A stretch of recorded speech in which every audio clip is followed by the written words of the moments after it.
Live షోకి తిరిగి స్వాగతం. ఇద్దరు చంద్రులు ప్రజా సమస్యలు పట్టించుకోకుండా సెంటిమెంట్ రాజకీయాలు ఆడుతున్నారన్న మాజీ మంత్రి కాంగ్రెస్ నేత టీకే అరుణ వ్యాఖ్యలను సమర్థిస్తారా అంటే ఆవిడ గద్వాల్ శాసనసభ్యులు కూడా వారి వ్యాఖ్యలను సమర్థిస్తారా అంటే 77% మంది అవునని 23% మంది కాదంటున్నారు. ఈ ఖచ్చిత పరిస్థితి శ్రీ సిహెచ్ఎం కృష్ణారావు గారు డక్కన్ క్రానికల్ బ్యూరో చీఫ్ ప్రముఖ విశ్లేషకులు, శ్రీ గోగినేని బాబు గారు హేతువాది, ఈ విషయాల్లో కాస్త నిష్ణాతుడైనటువంటి వ్యక్తిగా చెప్పవచ్చు.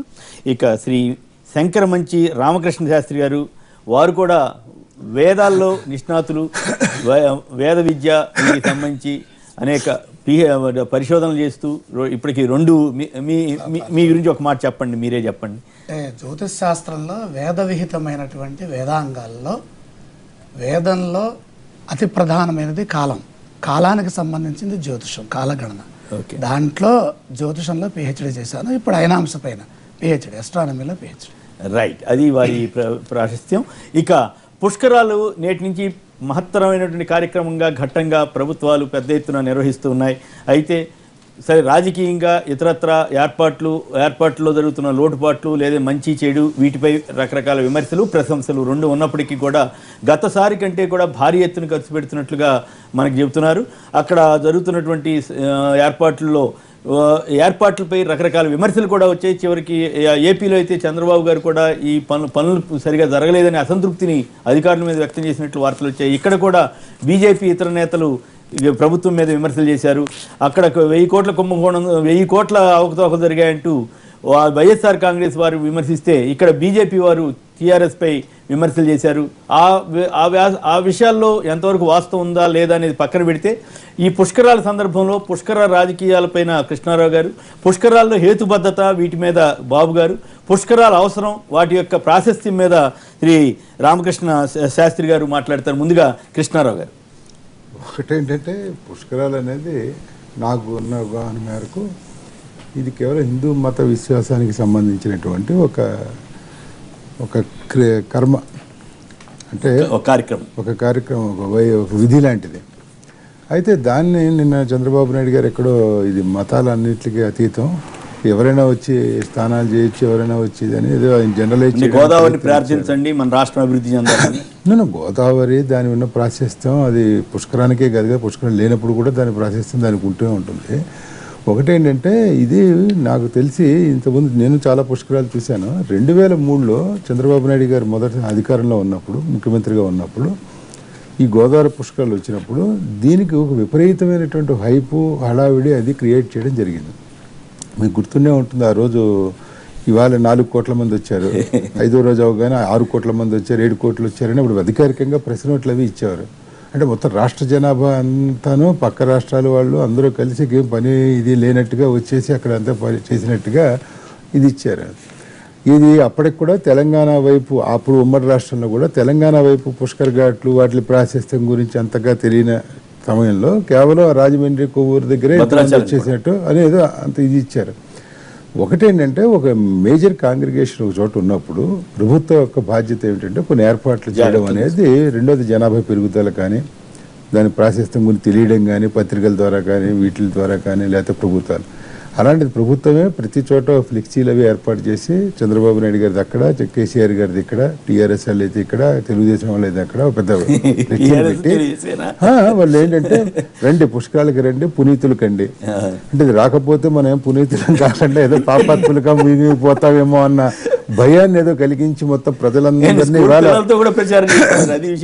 జనాలందరినీ వాళ్ళు ఏదో బస్సులు ఎక్కించి బలవంతంగా పంపించే కార్యక్రమం లాగా కనిపిస్తోంది. అంత హడావుడి అది అనవసరం. ఇప్పుడు ఉదాహరణకి ఇంత చేసి ఇంత ప్లాను ప్రకారం చేసినా కూడా మొన్న రాత్రి చంద్రబాబు నాయుడు గారు 6:30, 7 ఆ టైంకి కూడా రాజమండ్రిలో ఇంకా ఏర్పాట్లు సరిగ్గా లేవని, మళ్ళీ నిన్నటికి పర్లేదు బాగానే ఉన్నాయని 24 గంటల్లోనే ఏదో చేయడం, ఆ బ్యారికేడింగ్ గొడవలు, దానికి తెలుగుదేశం ఎమ్మెల్యేలు నర్సాపురం మాధవ్ నాయుడు కానీ, కొవ్వూరు ఎమ్మెల్యే జవహర్ కానీ వీళ్ళందరూ కూడా అబ్జెక్ట్ చేయడం. ఇప్పుడు ఇదే భక్తులు వాళ్ళందరూ వాళ్ళు ఏదో వాళ్ళు వెళ్ళి వాళ్ళ పని వాళ్ళు చేసుకుని వెళ్ళిపోతారు. మనం ఏదో రెగ్యులేట్ చేసే దాని మీద నెపం మీద మీరు ఎక్కడో అక్కడ ఆపేసి 5 కిలోమీటర్లు యువతలు ఆపేసి ఇది ఒక ఆస్పెక్ట్ ఏర్పాట్లలో. ఒకటేంటంటే అక్కడ ఇక్కడ కూడా పోటీ పడి ఇప్పుడు కిందసారి 100 కోట్లు ఖర్చు పెడితే ఈసారి 2200 కోట్లు మొదటిసారి రాష్ట్ర విభజన అయింది. 1650 కోట్లు అంటే ఇక్కడ 600 కోట్లు రాష్ట్ర విభజన అయింది. సో ఇక అక్కడ ఉన్నదమ్మ చంద్రబాబు నాయుడు అందరికీ తెలుసు. ఆయన మామూలుగానే దేన్ని వదలడంత సామాన్యంగా వదిలే వ్యవహారం కాదు. దీనికి మంచి ప్రచారాలు అవి ఇస్తాడు. 2003లో చూసాం కదా. కాబట్టి మనం కూడా దానికి నీటుగా ఏదో సమాధానం ఇవ్వాలన్న ఉద్దేశంతో అక్కడ జరిగేదేమో కేవలం 2 జిల్లాల్లో, ముఖ్యంగా రాజమండ్రి అవతలొడ్డున యువతలొడ్డున ఉన్న కొవ్వూరులోనే మొత్తం అంత కాంగ్రిగేషన్. వాటికి ఆ ప్రాసెస్ ఎందుకు వచ్చింది అంటే, మొత్తం ఈ గోదావరి నది అంతా కూడా తీసుకున్నా కూడా అఖండ గోదావరి ఉన్నది కేవలం ఆ ఒక్క ప్రాంతంలోనే. మిగతా చోట్ల నదులు వస్తూ ఉంటాయి. ఇక్కడ అన్ని నదులు చేరిపోయిన తర్వాత, ఉపనదులు అన్ని ఐక్యమైపోయిన తర్వాత గోదావరి సముద్రానికి వెళ్లే ముందర, మళ్ళీ పాయలుగా విడిపోవడానికి ముందర ఉన్న ఏకైక ముక్క ఈ అఖండ గోదావరి కొవ్వూరు రాజమండ్రి దగ్గర ఉన్నది. ఇది ఒకటి. రెండోది కనెక్టివిటీ. మొత్తం రైళ్లు, బస్సులకి, రోడ్లకి, ఫ్లైట్, మీకు ఎయిర్పోర్ట్ కూడా ఉంది. వీటిలన్నిటికీ కనెక్టివిటీ ఉండడం. మిగతా మీరు ఎక్కడైనా చూడండి, మీరు భద్రాచలం చూడండి, నో రైల్వే, కాళేశ్వరం చూడండి, మీరు ఏదైనా చూడండి, ఎక్సెప్ట్ కాదు కదా, అవి లేవు ఆ అవకాశం. సో వీళ్ళు ఎక్కడ మనం పోటీ పడతామో, పోటీ పడలేమో అనే ఉద్దేశంతో ఇక్కడ వాళ్ళు అంతా హడావిడి చేశారు. బట్ సహజంగా గోదావరిలోనే నీళ్లు లేకపోవడం పెద్ద సమస్య. దానికి ఏం చేస్తారు? ఇక్కడ చంద్రబాబు నాయుడు ఇక్కడ ముఖ్యమంత్రి ఉన్నాయి, ఇప్పుడు కందకూర్తిలో బాసర్లో వచ్చేవి కదా. దానికి ఈవెన్ అక్కడ కూడా రావులపాలెం, కొత్తపేట ఇటువంటి చోట్ల నీళ్ళు లేక సీలేరు నుంచి వదులుదామా అని ఆలోచన చేస్తున్నారు. రావులపాలెం అంటే కిందకి వెళ్ళిన తర్వాత కూడా అది వశిష్ఠపాయ వెళ్ళేది. ఈ నీళ్ళే అక్కడికి పోతాయి. అది లేకపోతే వాళ్ళకి సీలేరు ఉంది. రాజమండ్రి ఆ ప్రాంతంలో కూడా కొంచెం బురదలో సీలేరు నుంచి. ఒకటేంటంటే దీనివల్ల ఇప్పుడు ఇంత జనాల వల్ల విపరీతమైనటువంటి వాతావరణ కాలుష్యం ఒకటేనూ వ్యాధులకు ప్రబలే అవకాశం కూడా ఉంటుంది. అందులో ఈ స్థానాలు పేరు కంటే, నేను భయపడితే నాస్తికుడిగా నేను చెప్తున్నది కాదు, నాకు విశ్వాసాన్ని కనపరిచే వాళ్ళు హిందూ మతం పట్ల, పుష్కరాల పట్ల వాళ్ళని కించిపరిచే ఉద్దేశం నాకు లేదు. కానీ ఏంటంటే మన మనోభావాలు దెబ్బతీయడానికి నేను కాదు. బట్ ఏంటంటే అక్కడ ఈ స్థానాలు, వ్యవహారాలు ఇప్పుడు చాలా మంది ఆ నీళ్లు తాగుతారు. అది కొంచెం ప్రమాదకరమైన వ్యవహారం. ఎందుకంటే ఆ బురద నీళ్ళు అవుతుంది. అందరూ స్థానాలు అక్కడే చేయడం వల్ల అది చాలా మీరు ఆ మాట అన్నారు కాబట్టి ఒక ఎగ్జాంపుల్ చెప్తాను. ఇందాకే వాకింగ్ లో ఒక మిత్రుడు చెప్తా ఉన్నారు, అలహాబాద్ వెళ్ళారట ఒక కంపెనీ సంగమం ఉంది, అక్కడికి వెళ్ళి గంగలో మునిగి వస్తే పర్వాలా, ఆయన ఇంకా పవిత్ర భావంతో ఆ నీళ్లు నోట్లో వేసుకున్నారట. వేసుకునేసరికి ఏమైంది, ఆయన విమానం ఎక్కిన 10 నిమిషాలకే చాలా ఇబ్బంది అయిపోయి ఆయన మళ్ళీ 10 రోజులు యశోద ఆసుపత్రిలోనూ ఇంకెక్కడో ట్రీట్మెంట్ తీసుకుంటే కానీ ఆ డయేరియా ప్రాబ్లమ్ ఎటు నుంచి బయటపడలేదని. కానీ ఇప్పుడు గోదావరి పరిస్థితి కూడా నీళ్లు లేని చోట షవర్లు పెడుతున్నారు, రకరకాల ఏర్పాట్లు చేస్తున్నారు. ఈ పొల్యూషన్ చేసిన వీళ్ళు ఏంటంటే తాగడం కానీ ఆ స్థానం ఏదో జల్లుకోవడం వరకు ఇది తప్ప, ఇప్పుడు దానివల్ల అందులో దిగితే పాపాలు కడుక్కోవడం సంగతి ఎలా ఉన్నా, లేని పాపాలు ఏదో వ్యాధులు కూడా చుట్టుకునే అవకాశం ఉంది. సో యాత్రికులు కూడా ఇవన్నీ గ్రహించి ఇప్పుడు కూడా అవేర్నెస్ బాగా విపరీతంగా పెరిగింది. పుణ్యం అనే ప్రచారం ఈ ప్రమాదం ఉంది, ఈ కాలుష్యం ఒక పక్క కాలుష్య నివారణ కోసం 100,000 కోట్లు ఖర్చు పెడుతున్న ప్రభుత్వాలు రండి అక్కడే చేయండి అని అంటే ఇక్కడ చేస్తున్నాయి. Right, okay. మీరు రామకృష్ణ శాస్త్రి గారు చెప్పండి, ఈ పుష్కరం యొక్క పుణ్యం నిజంగానే పుణ్యం వస్తుందా, ఏ రకంగా వస్తుంది, ఏమిటి? ప్రధానంగా దేవగురువైన బృహస్పతి సింహరాశిలోకి ప్రవేశించడం ద్వారా గోదావరి నదికి పుష్కరాలు వస్తాయి. ఈ పుష్కర సమయంలో చేసే స్నానం వల్ల పుణ్యం పెరుగుతుంది. దీని పేరే పుణ్యస్నానం. దేహ శుద్ధి కోసమే చేసే స్నానం కాదని చెబుతుంది. దీనికి ఈ స్నానం ఎలా చేయాలనేటప్పుడు దీనికి ఒక వేదపూర్వకమైనటువంటి ఒక ప్రయోగం ఉన్నది అన్నమాట. దాంట్లో ఏం చెప్తారంటే, ఇంట్లో స్నానం చేసి శుచిర్భూతులై వస్త్రాలు కట్టుకెళ్ళి అక్కడ పత్ని సహితంగా వివాహం అయితే అక్కడ చక్కగా శుద్ధిగా మనం ఆ పవిత్రమైన భావంతో మనం స్నానం చేయాలి. ఒళ్ళు రుద్దుకోవటం, చేయటం ఇలాంటివి చేయకూడదు. అంటే ఒకసారి ముందుగా స్నానం చేసి అక్కడికి వెళ్ళి పితృదేవతా ప్రీతిగా ఈ పుష్కరాల్లో చేయాల్సినవి ఏంటి? ప్రధానంగా 3. అసలు పుష్కరం అంటే ఏంటి? పోషించు నది అని అర్థం. దేని పోషిస్తుంది అది అంటే పవిత్రమైనటువంటి మన మనోభావాలని మనం కాపాడుకుంటూ మన అంతఃశుద్ధి కోసమే రోజు మనం ఇంట్లో స్నానం చేస్తామండి. ఇది ఏంటయ్యా అంటే స్నానం, దానం, ప్రదానం. ఇక్కడ చేయాల్సినవి ఏంటి? 3 చేయాలి. ప్రధానంగా స్నానం. ఈ స్నానం చేసేటప్పుడు కూడా సంకల్పం చేయాలి. అఘనాశిని అని, గౌతమస్యాఘనాశిని, గౌతమి స్నానం పాపాన్ని తొలగిస్తుంది. ఏ పాపము? కాయక, వాచక, మానసికమైనటువంటి. నాకే పాపం లేదనుకునే వాళ్ళకి పుష్కరాలకు వెళ్ళాల్సిన పని లేదు. స్నానం చేయాల్సిన పని లేదు. వాళ్ళు పవిత్రులే, వాళ్ళు భగవంతుడితో సమానం. నిజమా? అంతే కదా, అంటే వాళ్ళే భగవంతుడు కదా. నాకు పాపము లేదు అనే భావన కలిగిన వాళ్ళు పుష్కరాలకి వెళ్లాల్సిన పని లేదు. చెప్పింది ఎట్లుందంటే పాపాలు చేయాల్సిన వాళ్ళు ఎవరు వెళ్ళక్కర్లేదు, పాపాలు చేస్తే వెళ్ళనట్లుగా. పాపం మానసికంగా, వాచికంగా, భౌతికంగా మనిషి పాపం చేస్తాడు అనేటటువంటి భావన ఉంటే, ఆ భయం ఉంటే, తనకి ఏదైనా భయం ఉంటే పుష్కర స్నానం చేస్తే పాపం పోతుంది. భయం లేదు, చేయవసరం లేదు, నిత్య స్నానం చాలు. పుష్కర స్నానం వల్ల పితృదేవత అనుగ్రహము, అలాగే తన మనస్సు పవిత్రత. ఇప్పుడు మనస్సు పవిత్రంగా ఉందనుకోండి, ఎక్కడికి వెళ్ళవసరం లేదు, తనే అన్ని చేసుకోగలరు. మీరు కొంచెం ఆధ్యాత్మికంగా, కొంచెం హేతుబద్ధంగా ఈ రెండు కలిపి మాట్లాడుతున్నారు. అంటే మనస్సు అండి, ఇప్పుడు నేను ఉన్నాను అనుకోండి, ఇప్పుడు నేను ఇట్లా ఉన్నాను, కొంతసేపు తర్వాత నా మనస్సు ఏదైనా భయాన్ని పొందవచ్చు, ఏదైనా అనుమానం రావచ్చు, చంచలత్వం రావచ్చు. నాకున్నటువంటి ప్రాకృతిక ధర్మాలలో నదిని పూజించటం, స్మరించటం ఇది అనాదిగా వస్తున్న సాంప్రదాయం కాబట్టి 144 సంవత్సరాలకి ఒకసారి వస్తున్నటువంటి మహాపుష్కరంగా ఒక సైకిల్ పెట్టుకున్నాం కాబట్టి ఇక్కడ స్నానం చేస్తే మనకి చాలా మంచి భావనలు కలుగుతాయని ఒక అభిప్రాయంతో మనం వెళ్ళటం చేయటం. రైట్. మల్లికార్జున గారు మహబూబ్నగర్ నుంచి లైన్లో ఉన్నారు. మల్లికార్జున గారు చెప్పండి, పుష్కరాల మీద, ఏర్పాట్ల మీద, భక్తుల యొక్క మనోభావాల మీద, అయితే ఎక్కడ కూడా భక్తుల మనోభావాలను దెబ్బతీసే ఉద్దేశంతో ఈ చర్చ నడపడం లేదు. ఎందుకంటే ఇప్పుడు గోగినేని బాబు గారు తన శైలిలో తను మాట్లాడతారు కాబట్టి ముందు జాగ్రత్తగా చెబుతున్నాను తప్పితే ఇంకోటి కాదు. అయితే అయితే అయితే అయితే నువ్వు జాగ్రత్తగా తీసుకోవాల్సిన అవసరం ఉంది. నా మధ్య నాకు కూడా వ్యక్తిగతమైన పని మీద విజయవాడ కృష్ణానది దగ్గరికి వెళితే నాకు ఆశ్చర్యం వేసింది, ఎంత కాలుష్యం, దాంట్లో మనం ఇన్ని రకాల పదార్థాలు కలుపుతున్నాం, మనమే పాడు చేస్తున్నామా అనేటువంటి భావన కూడా నాకు కలిగింది. అక్కడ చూస్తే అమాయకులైన జనం ఆ స్నానం చేసే తీరు కానీ అంతా కూడా అంత పొల్యూషన్లో చాలా అసలు చెప్పడానికే ఊహించలేదు. మరి ప్రభుత్వాలు అటువంటి చోట్ల చాలా బాగా నిర్వహించాల్సిన చోట అసలు పట్టించుకోవట్లేదు. మరి ఇప్పుడు పుష్కరాలప్పుడు మాత్రం పట్టించుకుంటే కొంతవరకు బెటరే. కానీ ఇప్పుడున్న పరిస్థితిలో ఎట్లా మల్లికార్జున గారు? ఇప్పుడైతే ఆంధ్రప్రదేశ్ గవర్నమెంట్ అయితే చాలా మంచిగా చేస్తుందండి. ఓకే.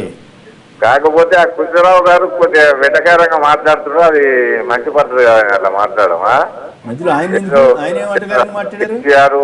కాదు, ఆయన ఏమన్నా మాటలు ఏమంటున్నాడు, గోదావరి పుష్కరంగా గవర్నమెంట్ రండి, స్నానాలు చేయండి, అది చేయండి, ఇది చేయండి, పిలిచినట్టు 100 కోట్లు పెడతారండి. వెళ్ళ సాంప్రదాయం తప్పదు. మంచి చేస్తారో ఇట్లాంటివి, మంచి చేయకపోతే అసలే చేయకపోండి. వాళ్ళు చంద్రబాబు మీరు చెప్పండి, కిందసారి 100 కోట్లు సుమారుగా అయినాయని చెప్తున్నారు. ఈసారి ఇద్దరు 2 రాష్ట్రాలు కలిపి 2200 కోట్లు ఖర్చు పెడుతున్నారు. కరెక్ట్, మంచిదేనది? అవునండి. పోయినసారి 12 సంవత్సరాలకి అప్పటికి డిఫరెన్స్ ఉంటుంది కదా. ఆ రోజు ఖర్చు వేరు, ఇది ఖర్చు వేరు. మంచి చేస్తే మంచి చేస్తాంటే, మంచి చేయకపోతే ఇట్లా చేస్తా. ఆయన వెటకారం మాటలు అంత పెద్ద ఆయన అట్లా వెటకారం పదం అభ్యంతరం చెప్పండి, కానీ వెటకారం పదం వాడాలి. ఆయన ఏదో అంత పెద్ద సీనియర్ మంచి ఎవరి అభిప్రాయాలు వాళ్ళకు ఉంటాయి కదా. మీ అభిప్రాయం మీకు ఉన్నట్టు వారి అభిప్రాయాలు వారికి ఉంటాయి. వారు మిమ్మల్ని ఏం అనలేదు కదా. గవర్నమెంట్ ఏదో మా ఒక కుటుంబంలో పనిచేస్తున్నా, ఇంత పెద్దదాన్ని చేయాలంటే అది చిన్న విషయం కాదు. ఇది అలా ఇంత మిస్టేక్ జరిగినా లేరు, ఇవి లేరు, మాట లేదు మాట్లాడుతుంటారా? అట్లా కాదు కదా. మరి రాజకీయ నాయకులు విమర్శలు చేసుకుంటున్నారు కదా, అన్ని 100 కోట్లు ఇక్కడ అక్కడ 2 వైపులా కూడా అంత అవినీతి జరిగిందని, అదని ఇదని, మరి అవి ఎట్లా సమర్థిస్తాం? వాళ్ళ పని ఉందండి, ఏదో ఒకటి నోరు పారేసుకోవాలి తప్ప.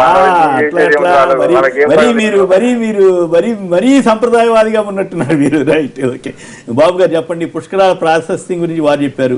అసలు ఈ పుష్కరాలు, వాటి ప్రాముఖ్యత, వాటి అవసరం, ఇప్పుడున్న పరిణామాలు, నీళ్లు లేకపోయినా కూడా ఇబ్బంది పడుతున్నటువంటి పరిస్థితి, వీటి మీద మీ కామెంట్ చెప్పండి. ఒక చిన్న ఇంట్రొడక్షన్. అయితే మనోభావాలను దెబ్బతీయాలనే ఉద్దేశంతో అయితే నేను జరపట్లేదు దయచేసి. అందుకనే వారిని కూడా ఆహ్వానించాం, మిమ్మల్ని కూడా ఆహ్వానించాం. ఇప్పుడు చాలా గొప్ప రోజు అండి, ఇవాళ మనందరం సెలబ్రేట్ చేయాలి, అసలు ప్రపంచం అంతా చేయాలి. ఏంటి అని అంటే, ఈరోజు జూలై 14వ తేదీన 9.5 సంవత్సరాల క్రితం న్యూ హొరైజన్స్ అనే ఒక రోదసీ నౌకని నాసా వారు ప్రయోగిస్తే అది ఇవాళ ప్లూటో చుట్టూ తిరిగి వెళ్ళబోతుంది. ఎంత దూరంలోనంటే 300 కోట్ల కిలోమీటర్లు. అక్కడ నుండి కాంతి వేగంతో సమాచారం రావటానికి 4.5 గంటలు పడుతుంది. మనిషి ఎంత గొప్పవాడు, మనిషి ఎంత సాధించాడు అన్నదానికి ఈ రోజు చాలా గొప్ప రోజు అని నేను అనుకుంటున్నాను. ఓకే, అలాగే జూలై 14 అంటే పుష్కరాలు కూడా చేస్తున్నారు. ఫ్రెంచ్ విప్లవం కూడా జూలై 14 జరిగింది. ఓకే, ఈ విప్లవాలను చూసుకున్నాక సాంకేతికంగా ఆలోచన పరంగా ఈ వెనుకబడినతనాన్ని చూస్తే బాధేస్తుంది.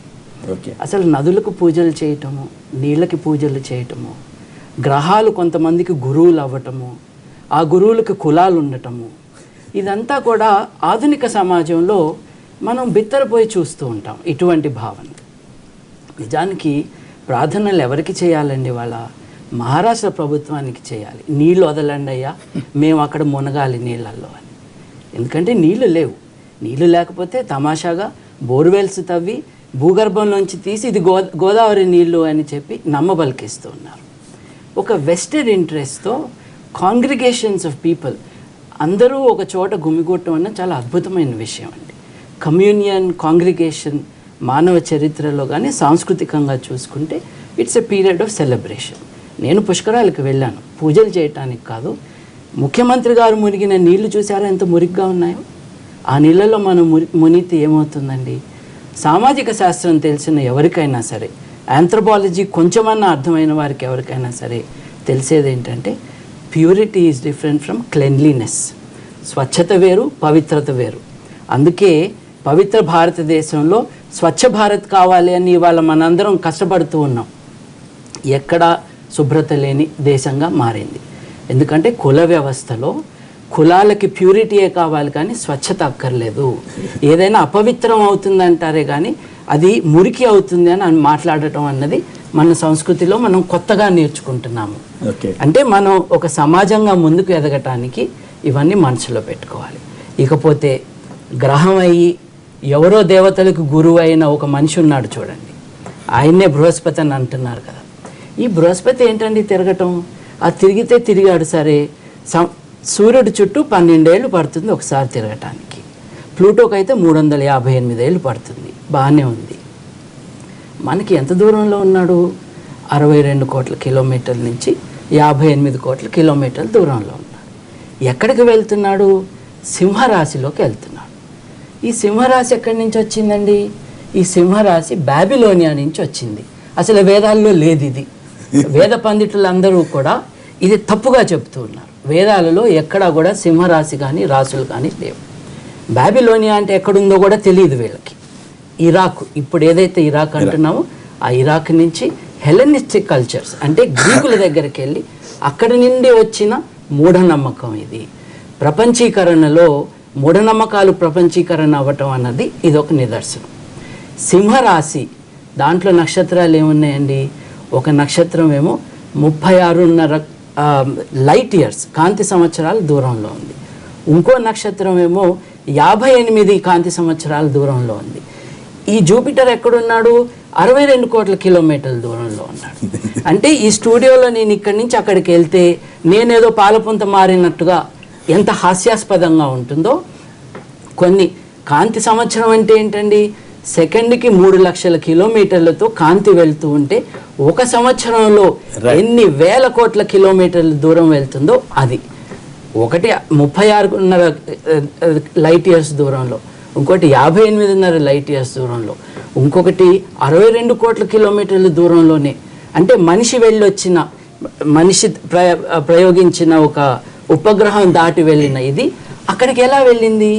ఎందుకంటే మనం ఇక్కడి నుంచి చూస్తున్నాం కాబట్టి. చంద్రుడి నుంచి చూస్తుంటే ఇట్లా కనపడవు, మనం బృహస్పతి నుంచి చూస్తుంటే ఇవి ఇట్లా కనపడవు. అంటే ఒక పారలాక్స్ ఎర్రర్ని పట్టుకుని మన నమ్మకాల్లోకి మనం దాన్ని ఇంటిగ్రేట్ చేసుకున్నాం. అంతవరకు బాగానే ఉంది. కాకపోతే పాపాలన్నీ పోతాయి అని అన్నారే, వీటన్నిటిలో కూడా మీరేదో మనోభావాలు దెబ్బతింటాయి అని భయపడుతున్నారు. నేను భయపట్ల, దెబ్బతీయాల్సిన అవసరం మాకు లేదు. కానీ అసలు ఒకవైపు శాస్త్రం, ఒకవైపు ఇది రెండు మాట్లాడాలని అసలు ఆ ఉద్దేశం ఎందుకు ఉంటుంది? సాటి మనిషితో తను నమ్మిన విషయాన్ని అది కరెక్టా కాదా అని మనం ఒక ప్రశ్న వేయటము ఎలా మనోభావాలను దెబ్బతీస్తున్నట్టు అవుతుంది. మనం ఇట్లా కృష్ణారావు గారు మామూలు ఒక మాట అంటేనే ఆయన కోపం వచ్చింది ఒక ఆయన వరకు. అంటే ఫోన్ ఉన్న ప్రతి ఒక్కడు ఫోన్ ఎత్తేసేసి తిడితే కుదరదండి. ఇప్పుడు సమాజాలు ముందుకు ఎలా వెళ్ళినాయండి? అసలు వేదాంతం ఎట్లా వచ్చిందండి? వేదాలు పనికి రాలేదు కాబట్టి వేదాంతం కావాలని, ఒక ఫిలసాఫికల్ బేసిస్ కావాలని ఆలోచిస్తే వచ్చింది.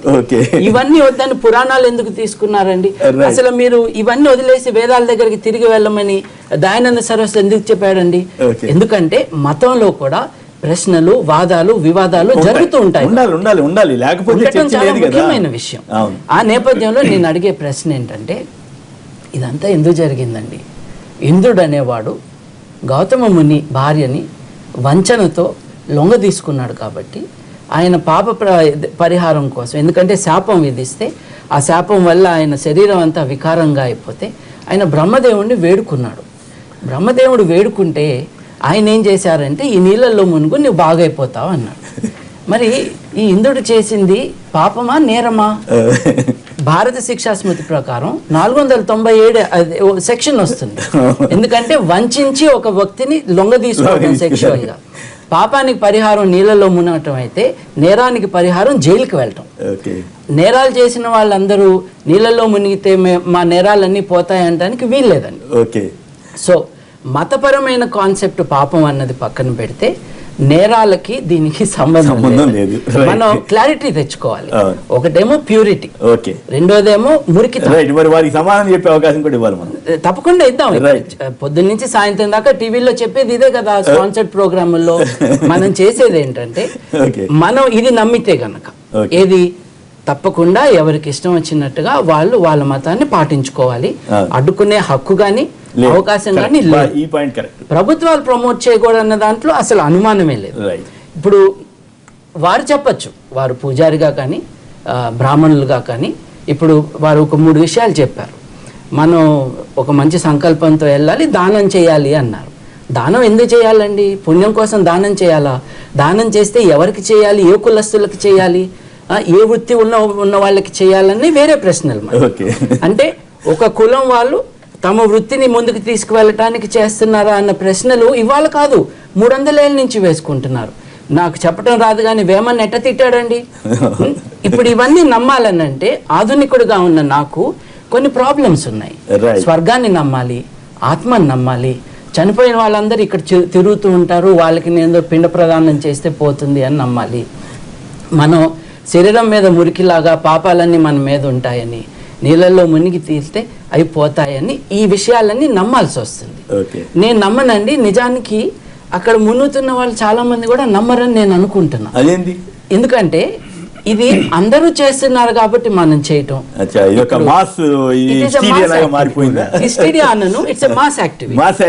ఇప్పుడు ఈ నమ్మకాలే మన కల్చర్ అని, ఈ నమ్మకాలే మన మతం అని అనుకోవటంలో పెద్ద పొరపాటు ఉంది. ఎందుకంటే హిందూ మతం అని దేన్నైతే అంటున్నామో, ఒకప్పుడు ప్రపంచంలో చాలా మతాలు వెనుకబడిగా ఉన్నప్పుడు ఈ విశ్వాన్ని జాగ్రత్తగా పరిశీలించాలని, వేదాలు నిజంగా చదివిన వాళ్ళకి అది మత గ్రంథం కాదు, ఇది మన చరిత్ర, ఇది మన చరిత్రలో మన భావాలు ఎలా ఉన్నాయని ఆలోచించే వాళ్ళకి వేదాల్లో గొప్పతనం.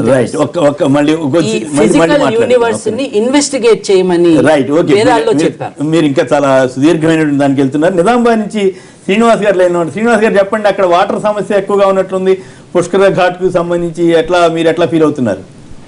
సార్ నమస్కారం. సార్ పెద్దలందరికీ నమస్కారం. నమస్కారం, మాట్లాడండి. సార్ ఏం లేదు సార్, చిన్న అయితే అనుకున్నాను. పుష్కరమైనటువంటి ఒకళ్ళ మనోభావాలను మనము ఇచ్చేద్దాం సార్. దయచేసి అక్కడ ఎవరు విమర్శించలేదు. పెద్దలు కృష్ణారావు గారు చాలా సీనియర్, వారు ఎంత గ్రేట్ పర్సనాలిటీ నాకు తెలుసు సార్, ఎందుకంటే నేను రెగ్యులర్ డిబేట్ వాచ్ చేస్తుంటాను సార్. అయితే ఏదైతే ఏమవుతున్నాం సార్, ఒకరి మనోభావాలు మనము ఇప్పుడు హిందువుల పరమ పవిత్రంగా చూసుకునేది సార్. గోదావరి, కృష్ణా నదులని తల్లితో పోలుస్తారు సార్ అందరూ. అటువంటి పుష్కరాలను మనము గౌరవించుకోవాలి సార్, ఖచ్చితంగా మనం ఆచరించాలి. కానీ ఇన్సిస్ట్ చేస్తున్నాం సార్, ఎవరి మనోభావాలు వారి. ఇప్పుడు ముస్లింస్ ఖచ్చితంగా వెళ్తారు సార్, ఎటు మక్కా కంపల్సరీ వెళ్ళాలి లైఫ్ లో అంటారు, కొన్ని కోట్ల మంది వెళ్తుంటారు సార్. అట్లా వెళ్ళినప్పుడు వాటిని కూడా మనం గౌరవించాలి సార్. జెరూసలేం ఎంతో మంది క్రైస్తవులు వెళ్తుంటారు సార్. అంటే ఒక్కొక్క మతానికి సంబంధించిన వాళ్ళు మనం ఖచ్చితంగా గౌరవించుకోవాలి. అంతేగాని వారి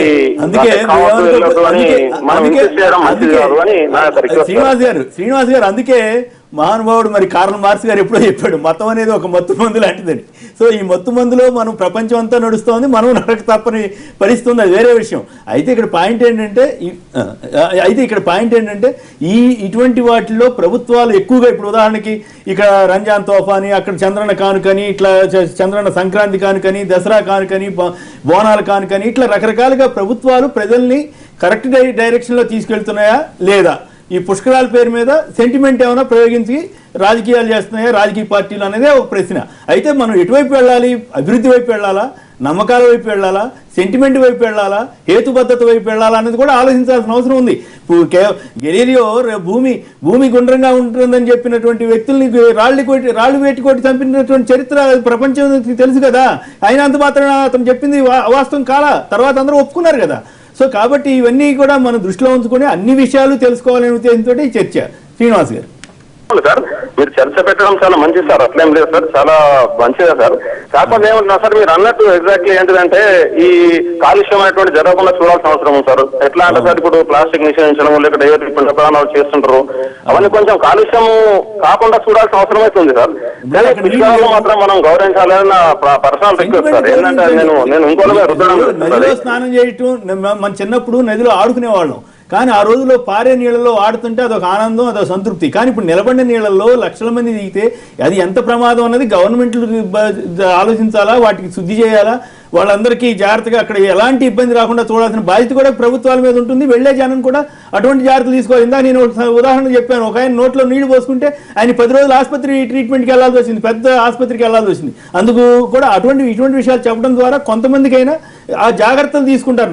నమ్మకంగా పెట్టుకోండి, కానీ ఇటువంటి జాగ్రత్తలు కూడా అవసరం అని చెప్పడమే మా ఉద్దేశం తప్ప ఇంకోటి కాదు. రాజమండ్రి నుంచి జానకి గారు నమస్కారం.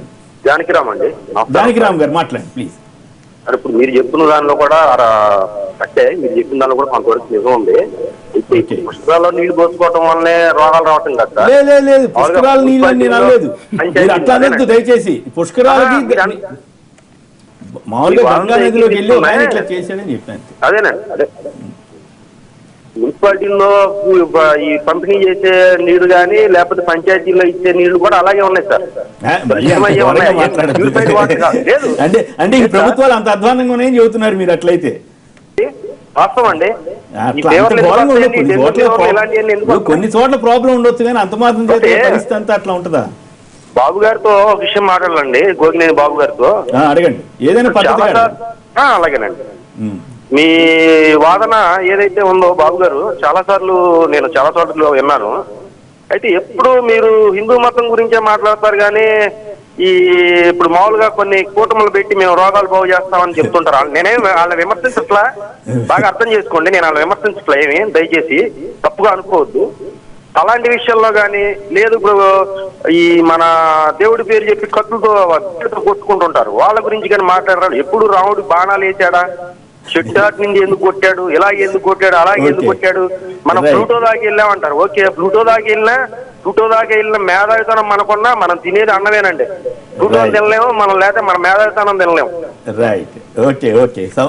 ఒకసారి వారు సమాధానం చెప్తారా మరి సంక్షిప్తంగా? అంటే ఇప్పుడు మీరేదో నన్ను డైలీ రెగ్యులర్గా ఫాలో అవ్వట్లేదు కాబట్టి మీకు తెలియదండి. నేను లండన్లో ఉన్నప్పుడు పాకిస్తాన్లో దైవదూషణ పేరుతో ఉరిశిక్ష వేసిన ఒక అతన్ని లిబరేట్ చేసి తీసుకువెళ్ళాను. తస్లీమా నస్రీని బంగ్లాదేశ్లో ఇబ్బందులు పెడుతూ ఉంటే ఆవిడకి చేయాల్సిన హెల్ప్ చేసిన వాళ్ళలో మొదటివాడిని నేను. మీకు సంజాయిషి చెప్పుకోవటానికి కాదు, వివరాలు చెప్పడానికి.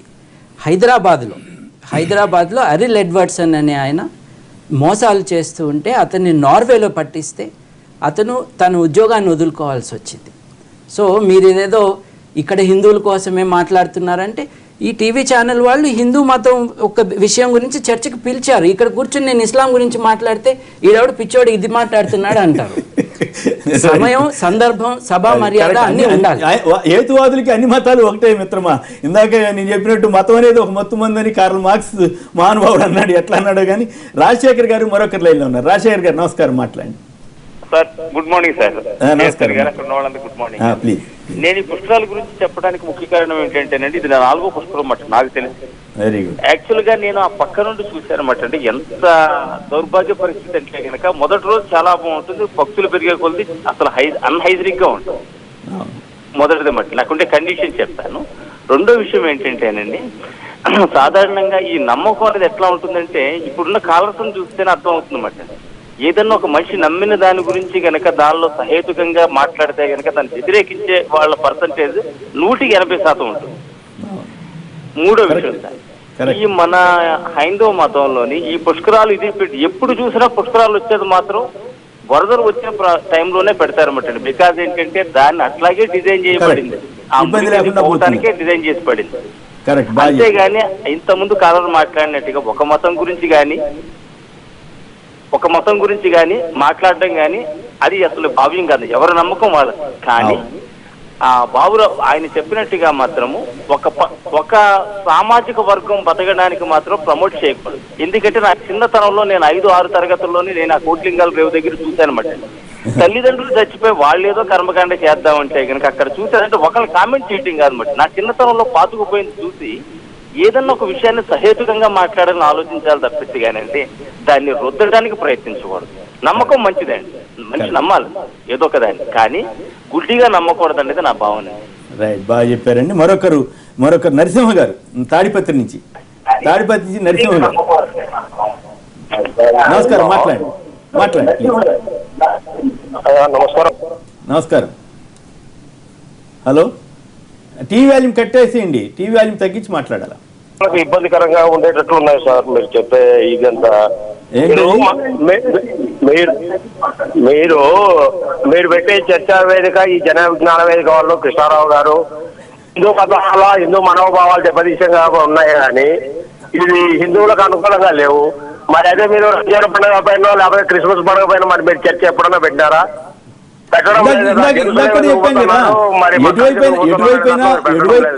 ఇప్పుడు ఇందాక కూడా వారు చెప్పారు కదా, నేను చెప్పాను రెండు వైపులా ఎటువైపు జెరూసలేం గురించి పెట్టగలుగుతున్నారు. Right, okay. చర్చి పెట్టడానికి కూడా భయపడే పరిస్థితులు ఉన్నాయని మీరు చెబుతున్నారు అట్లయితే. Right, okay. ఒకసారి మాట్లాడి వారు అన్నదానికి ఐ నీడ్ టు రెస్పాండ్. నేను 40 దేశాలు తిరిగానండి. హేతువాద ఉద్యమంలో లండన్లో ఉన్నప్పుడు ఆఫ్రికాలో నైజీరియా, ఇథియోపియా, యుగాండాకు వెళ్ళినప్పుడు మనుషులను కుక్కలుగా మారుస్తున్నారు అని అక్కడ లోకల్ మంత్రాలు చదివి అక్కడ పోస్టర్లు పెట్టి ఉంటే అక్కడ మాట్లాడానండి. అక్కడ హిందూ మతం గురించి కాదు మాట్లాడింది, మూఢనమ్మకం గురించి. ఎక్కడా కూడా మతం కాదు టార్గెట్, ఆబ్జెక్టివ్ ఏంటంటే హేతుబద్ధత పెంచాలి, వాస్తవాల ఆధారంగా మన నమ్మకాలు ఉండాలి. ఏ మేరకు వాస్తవాల ఆధారంగా మన నమ్మకాలు ఉంటాయో, ఏ మేరకు ఆ ప్రగతిశీలమైన భావాలకు అనుగుణంగా మన విలువలు వస్తాయో మనం ఆ మేరకు నాగరికత సమాజానికి మంచిదని చెప్పడం. Right, okay. మీ వాదన మీద మీరు సమాధానం చెప్పండి. నేను ఒకటి చెప్తానండి, నాకు జరిగిన ఒక అనుభవం. ఓకే. ఈ ప్రోగ్రాంకి రావాలని రాత్రి ఫోన్ వస్తే పుష్కర వైభవము అనే ఒక ప్రోగ్రాం వచ్చింది మన టీవీలో. 9:30 స్టోరీ బోర్డు. అది చూస్తే నాకు తెలియని విషయాలు ఎన్నో తెలిసినాయి. అసలు ఎందుకు స్నానం చేయాలి, దాంట్లో ఉన్న గొప్పదనం ఏంటి, స్నానం చేయండి, చేయకపోతే మీరు ఇబ్బంది పడతారు, ఇది వినియోగించుకోకపోతే చాలా మనం నష్టపోతామంటూ దాంట్లో సందేశం వచ్చింది. చాలా అద్భుతం అనిపించింది. నేను ఎన్టీవీ చూడటం ద్వారా, ఆ ప్రోగ్రాం తెలుసుకోవడం ద్వారాగా నాకు ఎటువంటి విజ్ఞానం వచ్చిందంటే, NTV story board live show గురించి కాదు, అడిగిన దానికి సమాధానం చెప్తే సమాధానం చెప్పడం దాని మీద కదా. నేను చెప్తానండి, పార్ట్ ఓకే, మాకేం అభ్యంతరం లేదు, నడిచిపోతా. ఎందుకు నడుపుతున్నాం? రెండు వైపులా మీ వాదన పటిష్టంగా వినిపిస్తే జనానికి ఉపయోగం. అది వినిపించలేము. కారణం ఎందుకంటే ఆయన వేద పండితుడు కాదు, నేను హేతువాదుడు కాదు, ఆయన వేదాలు రావు. ఎప్పుణ్యం నక్షత్రం తద్బట్ కుర్వీతో పవ్యుషం అని నేను చదివాను కాదు. ఇప్పుడు ఆ విషయం ఏంటంటే, ఇప్పుడు మనము గంగేచ యమునే కృష్ణే గోదావరి సరస్వతి నర్మదే సింధు కావేరియో జలేస్మిన్ సన్నిధిం కురు అని ప్రతిరోజు కూడా మన ఇంట్లో పూజ చేసేటప్పుడు, స్నానం చేసేటప్పుడు వైదిక వేద సంబంధమైనటువంటి సాంప్రదాయంలో మనం చెప్తాం. ఆయన ఇంద్రుడి గురించి చరిత్ర చెప్పారు. ఎక్కడి నుంచి చెప్పారు? సింహరాశి వేదంలో లేదన్నారు. ఏ కాండలో లేదు, ఎక్కడ ఉన్నది ఏంటి అంటే ఆయన రీసెర్చ్ ఆయన చేసుకున్నారు. ఆయనకున్నటువంటి అర్హత ఏంటి, ఆయన విద్య ఏంటి? నేను జ్యోతిష్ శాస్త్రంలో 2 PhDలు చేశాను నేను చెప్పాను. జ్యోతిష్ శాస్త్రం మీద కాబట్టి చెప్పండి. చెబుతున్నా కదా, ఈ పుష్కరాలని అందరూ వినియోగించండి, స్నానం చేయండి, లేదా స్టోరీ బోర్డు చూడండి ఇంటర్నెట్లోకి వెళ్ళి, ఎందుకు చేయాలో, నాకంటే గొప్పగా అవసరం ఏంటి, దానివల్ల వచ్చేటటువంటి తృప్తి ఏంటి, పుణ్యం ఏంటో చెప్పారు. మన ఛానల్లోనే వచ్చింది. ఇదే ఛానల్లో ఇప్పుడు మనం మాట్లాడుతున్నాము. గోగినేని బాబు గారి యొక్క ఆయన సామర్థ్యము, ఆయన యొక్క జ్ఞానము ఆయనది, నా జ్ఞానం నాది. పుష్కర స్నానం చేసేవాడి యొక్క విజ్ఞానం, అతని యొక్క భావము, అతని యొక్క అనుభూతి అతనిది. ఎవరికి ఇక్కడ మన వాదన వినిపించడం కాదు, మన వాదన విని ఎవ్వరు ఇప్పుడు స్నానాలు ఆపరు. అది వాస్తవమే.